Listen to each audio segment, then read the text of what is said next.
So here we have Michael Alig in a media interview prior to his arrest, bragging about having killed Angel Melendez. He was a copycat. He was one of those copycats that we hate, and so we killed him. I killed Angel, and that's the kind of thing that gets me in trouble. So is this just another case of a psychopathic killer who wants credit for his gruesome act? Or might there also be an element of something that's possessing him to say this? Something that wants him to pour gasoline onto his own life and set it ablaze? We'd been up for days, and I did 3 lines of heroin, and all I remember is telling everybody in the room how good I felt, that I've never felt, that I finally reached that point to where that you're always trying to get at. That high that you're always the perfect high. You're not too down, you're not too up, you're just perfect. And I told everybody, I wish everybody felt the way I did right then. And then I fell down. I fell down into my plate of food. So that's him reflecting on his 3rd drug overdose. And he says that this essentially lethal level of intoxication was that perfect high he'd always been looking for. That was the last thing he remembers saying before he lost consciousness and had to be resuscitated. He was saying, "I've finally gotten it. This is perfect. This is what I wanted." So one way to interpret this would be to personify the drugs and say, the drugs wanted to kill him. They were not going to be happy until he reached oblivion, right? They were demanding that he take more and more until he died. And so it's like there's this malignant circuit of this, demon drug addiction that's telling him, this is what you want. This lethal level, this is what you want. And that's not too far off from what we know about the realities of addiction, that these powerful narcotics at a certain stage make the user believe that they are necessary for survival. But in fact, they're driving the user towards the exact opposite of survival. But I also think when we look at the greater context of Michael Alig's identity and history, particularly as a club kid throwing increasingly dark and grotesque parties, that there may be a psychological explanation coined by none other than Sigmund Freud of something deep in the psyche that was always pushing toward oblivion and destructiveness, with drugs playing an apt role in self-destructiveness, but with destructive consequences extending beyond the self and ultimately resulting in the murder of Angel Melendez.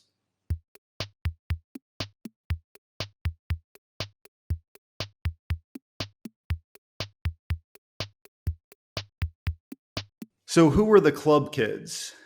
This was a group of kids, really young adults, who defined a subculture from the late 1980s well into the 1990s, and for better or worse, had some remarkable prescience in terms of pop culture as we know it now. You had, for example, Nelson Sullivan, the de facto documentarian of the club kid scene, who would often turn the camera on himself to add his own commentary decades before front-facing cameras and concepts like vlogging or streaming. Oh God, here comes John with the goldfish he bought from Michael Alig in Keoki. Are they still alive, John? Well, kind of. Oh. They won't be bashed around against the plastic plants. Well, I hope they make it up to the 43rd floor on 43rd Street. Oh, I hope those goldfish make it up to the party. Oh, I hope they stay alive at least till we give it to them.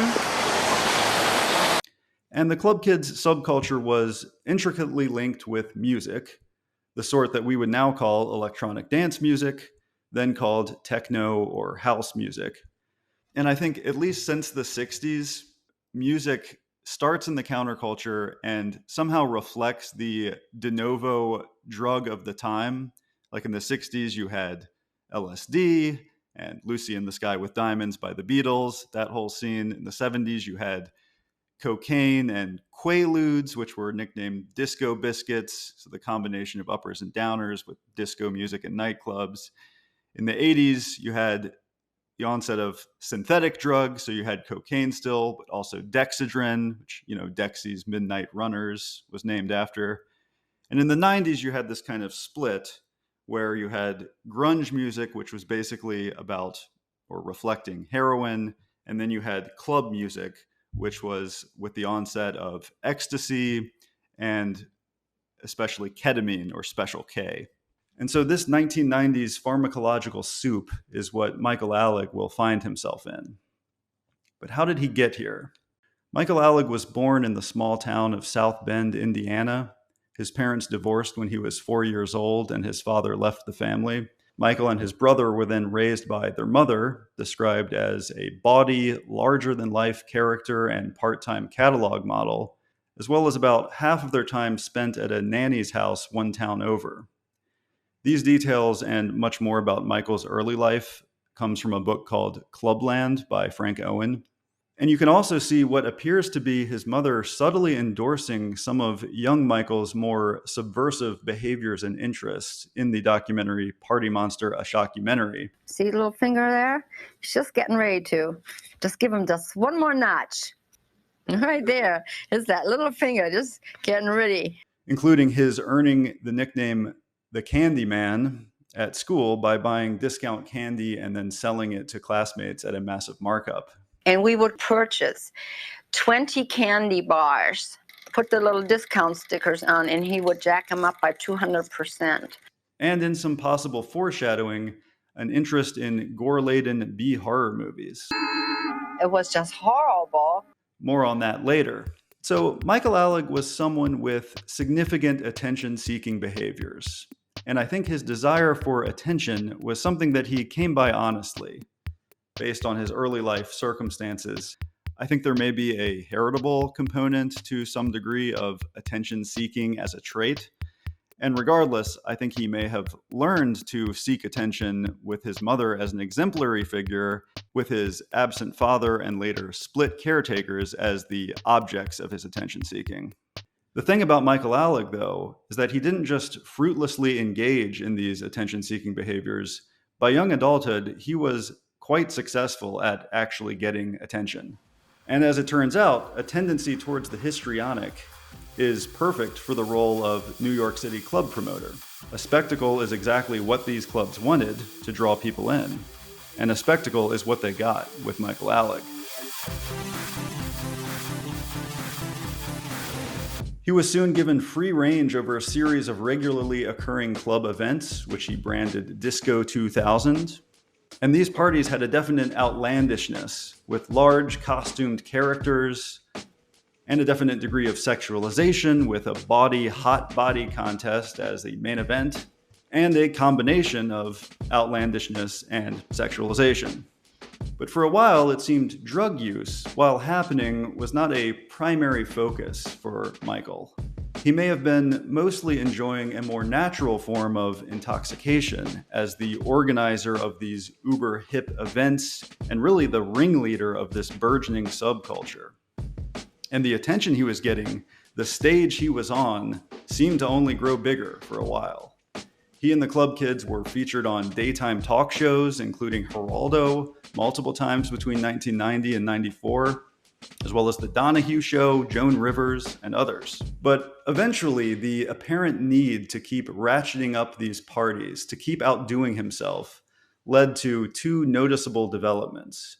One was that the Disco 2000 parties took a turn for the gruesome, including one event named after his favorite childhood movie, Blood Feast.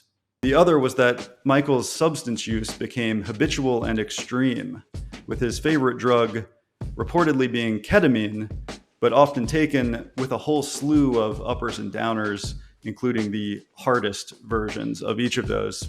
And this also seemed to correspond with the whole club scene becoming more and more of a drug scene, until an eventual DEA raid of the club kids' home base, Limelight Club. So Angel Melendez had worked at Limelight and was apparently implicated as one of those dealers.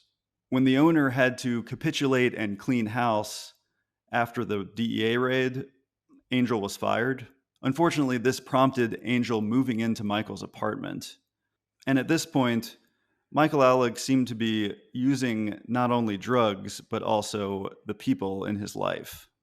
I was there the night of the big snowstorm, and we did $3,000 or $4,000 worth of drugs when we were all snowed in of Angel's, you know. And then I remember we had to think of an excuse when Angel came over. How are we going to explain this one? Oh my God.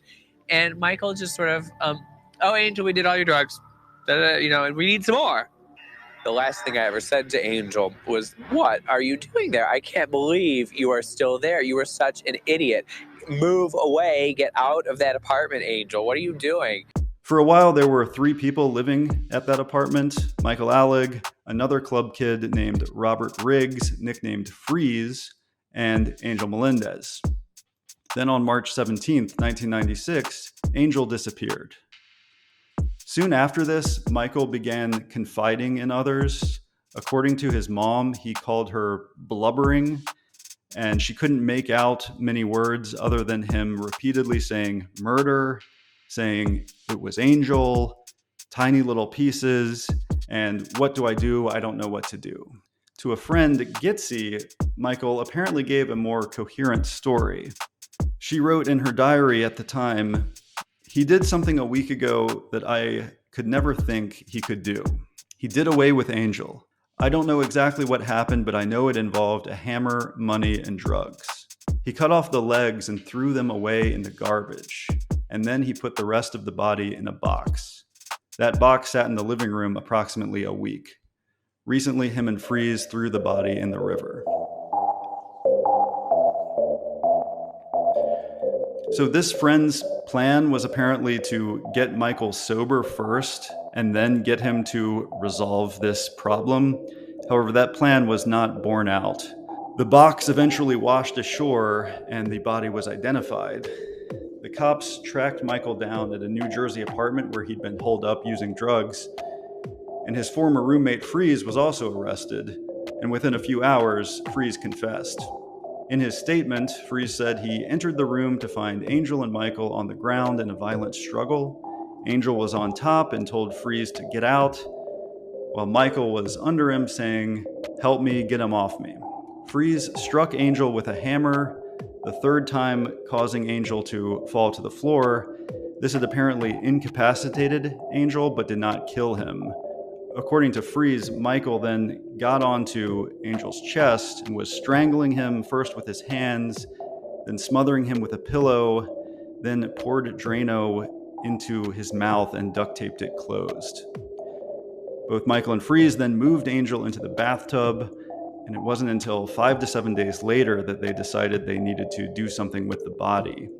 So Michael said, "Give me 5 bags of heroin and I'll handle this part."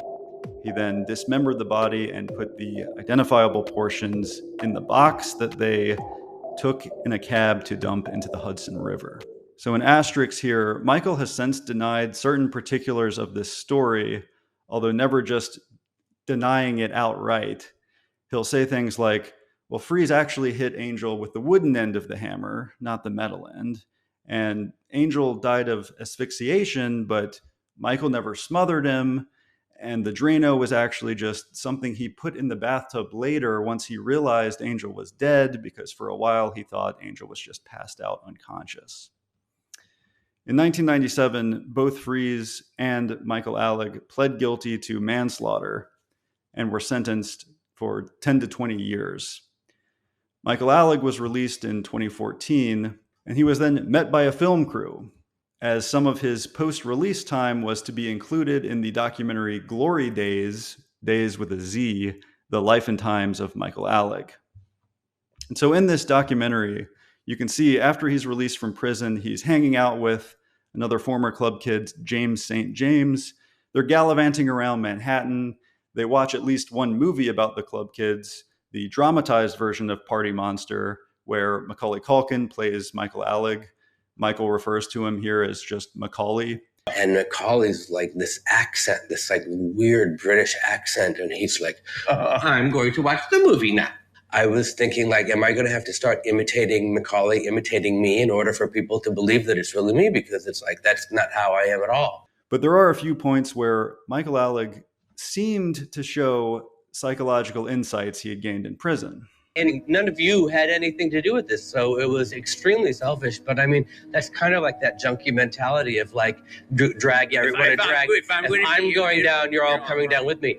But I mean, I'm not blaming the drugs. I mean, it was my decision to use the drugs initially. But I mean, yeah. I mean, the symptoms of drug addiction almost mirror exactly the symptoms of being a sociopath. I mean, it's like the selfishness, the narcissism, or lying, manipulative, self-centered, self-indulgent.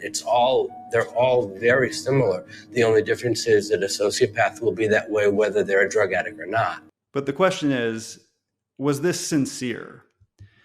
There's a kind of old school principle in psychiatry, which is that you should not actually do psychotherapy with antisocial people, because you'll end up just teaching them more ways to appear trustworthy, but potentially just aid them in their manipulations.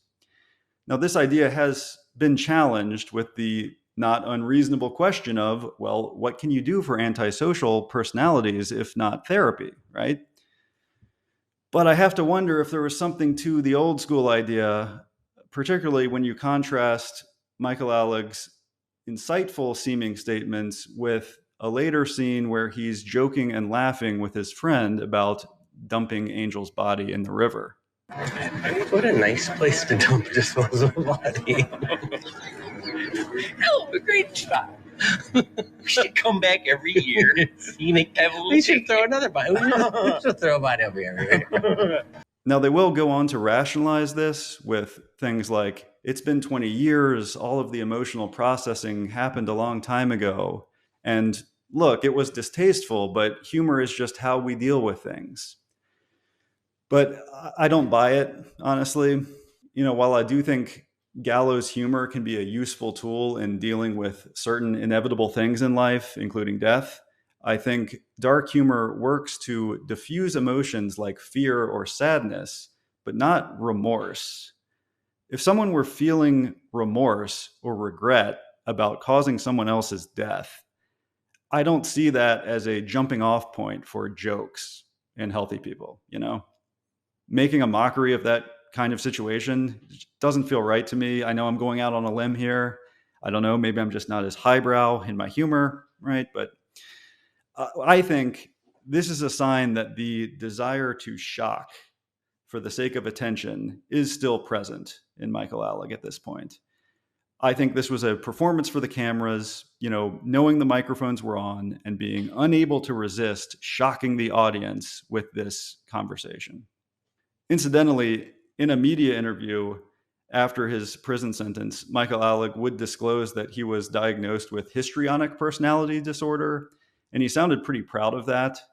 There's a Guardian article from 2014 where Michael's quoted as saying, "It's very funny, my diagnosis. If you look it up, you only have to have 5 or 7 of the symptoms, and I have every single one." The reporter then writes, "He looks thoroughly delighted." And Michael adds, "The doctor said I was the most extreme case he'd ever seen." So I want to do a whole separate video on cluster B personality disorders, but they are narcissistic, borderline, histrionic, and antisocial. Essentially, each of these share some core features, but are differentiated by what becomes the primary directive for the person. In narcissistic, I would say it's essentially ego gratification through social validation. In borderline, it's more like ego stabilization through emotional attachment. In antisocial, it's more like the ego is just serving the id, which is seeking primal gratifications and using the ego as a mask for getting those primal needs met. And in histrionic, it's ego gratification through attention.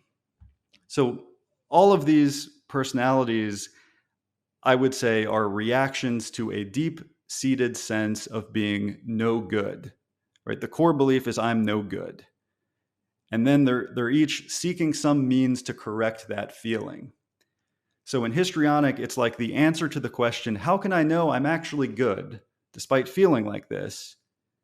The answer is, well, if people are paying attention to me. Now, one serious risk in a histrionic personality The kind of thing that could turn someone who might otherwise just want to be on a bunch of reality TV shows, say, into someone capable of monstrosities, is when the desire for attention and ultimately fame becomes so strong that infamy is seen as just as good. Like, hey, fame would be great, but infamy or notoriety, that'll work too. Another example of this same turn from seeking fame to seeking infamy would be Luca Magnotta, the subject of the Netflix documentary Don't Mess with Cats.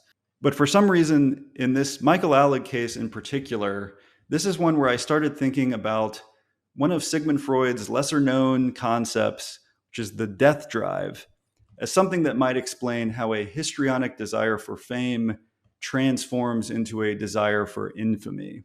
Because I wonder if when Michael Alig jokes around about dumping more bodies in the bay on film, if it goes beyond merely wanting to shock people for attention. It's as if some part of him craves his own destruction.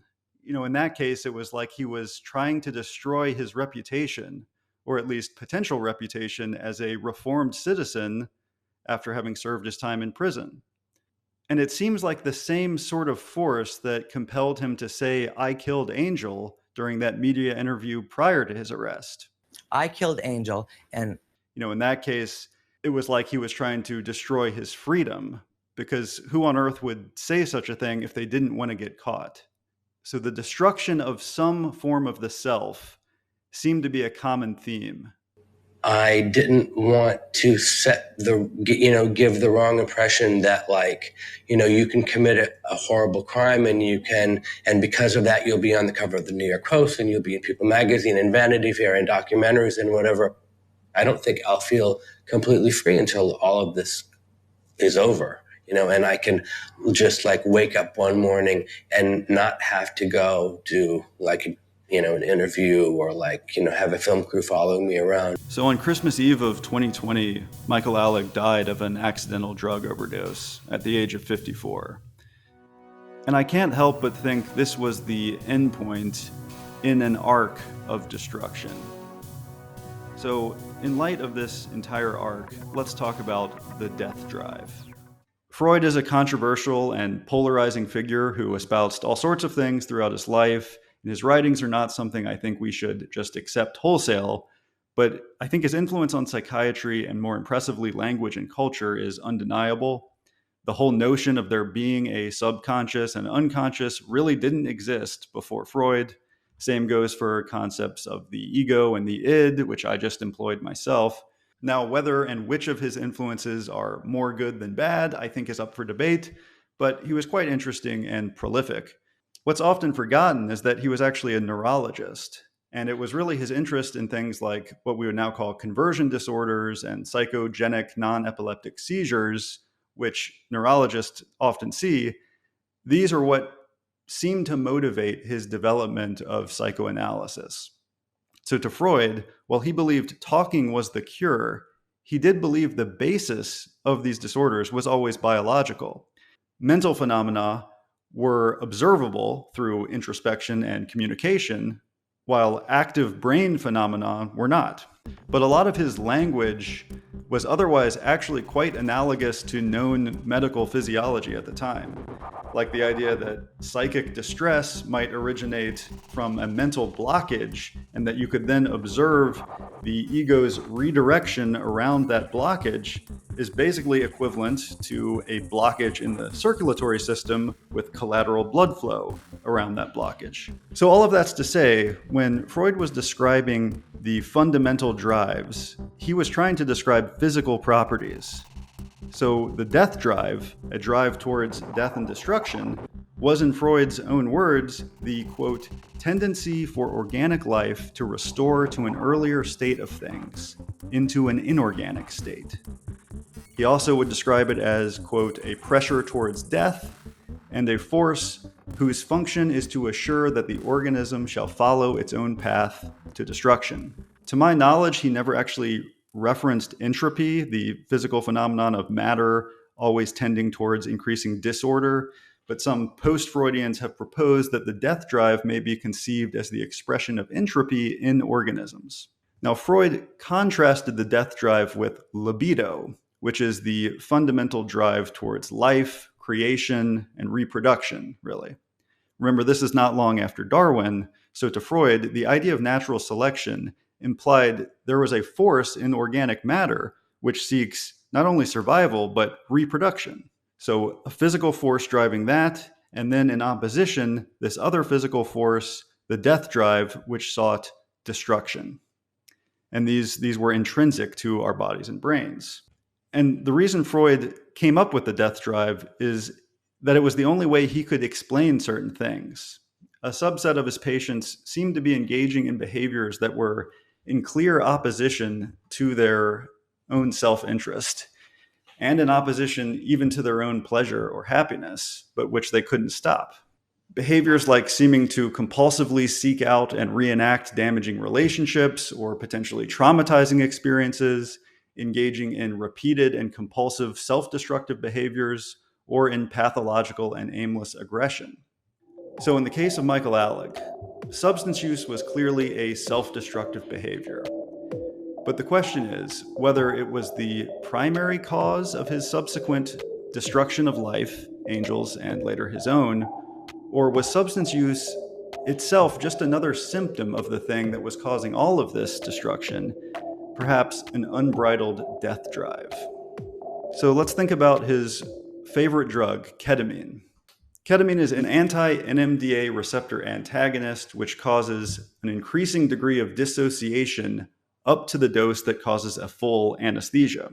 The experience of dissociating from one's typical sensations of body and surroundings is colloquially called a K-hole.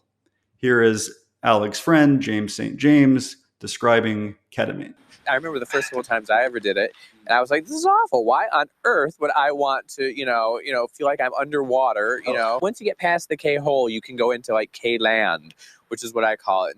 And that's where, like, all of a sudden you're Queen Victoria, traipsing around Buckingham Palace, and you don't really know where you are. You don't really know who you are or what's going on, but it doesn't matter. Everything sort of makes sense, even though nothing makes sense. The other thing about ketamine is that it's now used as a treatment for major depression. Several years ago, it was discovered that ketamine can have rapid antidepressant effects, setting in soon after an acute dose and enduring for at least weeks, maybe longer, depending on the study. And this was met with enthusiasm because conventional antidepressants take about a month to really start working.